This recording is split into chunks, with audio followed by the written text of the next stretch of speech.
বাণিজ্যিকভাবে জমে উঠেছে মৌ চাষ। পাহাড়ি ফুলের প্রাকৃতিক ঘ্রাণ আর আবহাওয়া মধুকে করে তুলেছে গুণগত মানে অনন্য। বক্সে মধু চাষ করে লাভবান হচ্ছেন চাষিরা। এতে শুধু খাঁটি মধু নয়, এই উদ্যোগ বাড়িয়েছে গ্রামীণ অর্থনীতির গতিও তৈরি করেছে কর্মসংস্থান।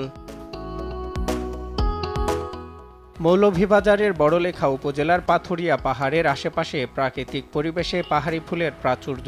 সেই ফুল থেকে মধু সংগ্রহ করছে পিসশিরানা জাতের মৌমাছিরা। এতে প্রায় ৩০০ পরিবারের বাড়ির আঙিনায় চাষ করা হচ্ছেই মধু।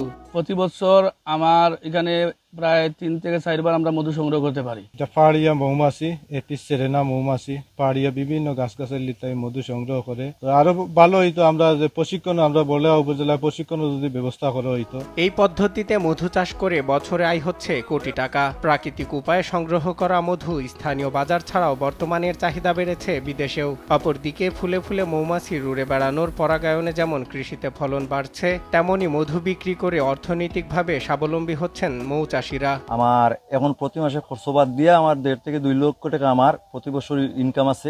দেশের মানুষও আমরা কিনিয়া নে, এরপরে বিদেশ থেকেও লোক কিনিয়া নে আমরার মধু। আমরা মৌ থাকি, আমরা বাচ্চান তো লেখাপড়ার দায়িত্ব চালাইয়া অনেক কিছু আমরা করতাম পারি আমরা সবসময়। পাহাড়ি এই অঞ্চল মধুর জন্য উপযুক্ত।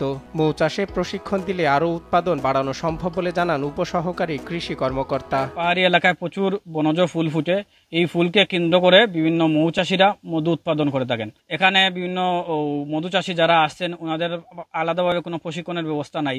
যদি তাদের প্রশিক্ষণের ব্যবস্থা করা হতো তাহলে আগামীতে আরো ভালো কিন্তু মধু উৎপাদন করতে পারত। সরিষা ফুলের পাশাপাশি পাহাড়ের আশেপাশে আষাঢ় শ্রাবণের পাহাড়ি ফুল থেকে মধু চাষ হতে পারে একটি অর্থনৈতিক সম্ভাবনার বড় ক্ষেত্র, এমনটাই জানালেন উপজেলা কৃষি কর্মকর্তা।